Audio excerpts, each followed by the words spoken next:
y'all, it's Lindsay with the Fiber Seed, and I'm about to wind yarn, so I thought I'd show y'all how I do it. So, we have hank yarn. The one featured today is ephemera because I'm making my sister a baby blanket. We don't know what it is, if it's a girl or boy. So, it is going to be gender neutral, and haha. Anyway, so, back to the point, I'm winding yarn. So you take off the tag.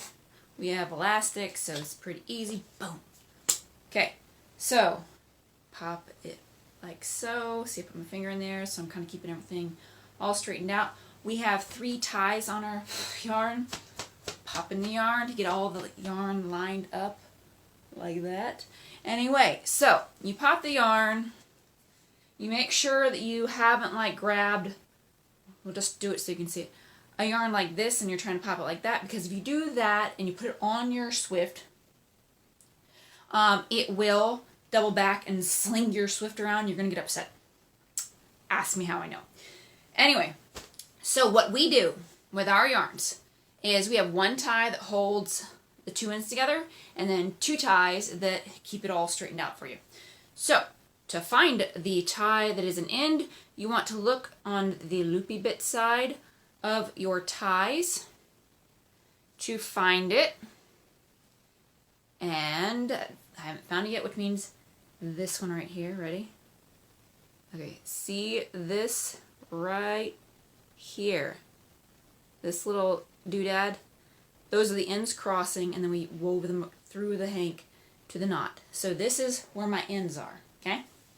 So what I do is I leave my helper ties, which are the other 2, and also, if you notice, let's see, they're facing, the helper ties are facing the same direction, which is the opposite direction of the actual tie, okay? So, leave those on, and then we put it onto the umbrella Swift, like so. Unless I pull my umbrella Swift off, and then everything falls on the floor. Which has happened before. The whole Swift just came right off. Anyway, what I do to get this going is I will leave my helper ties on until I get myself as I'm coming to it. So I've got my ends here, and I trim it, and then I will pull my ends out. Now, what I do is I'll go around 1 time to make sure that I've grabbed the one that's on the outside, and if what's happening right now is like I'm pulling on it, and I'm getting my first helper tie, and what it's doing is it's pulling from the top. So what I want to do is grab my end and pull it around the back side of my hank and then up to the top. So now I've got it here. And then what I want to do is trim off my helper tie. Off it goes. And then I'm coming to my other one. Here's my other helper tie. Trim that off. Scissors are stuck on my thumb.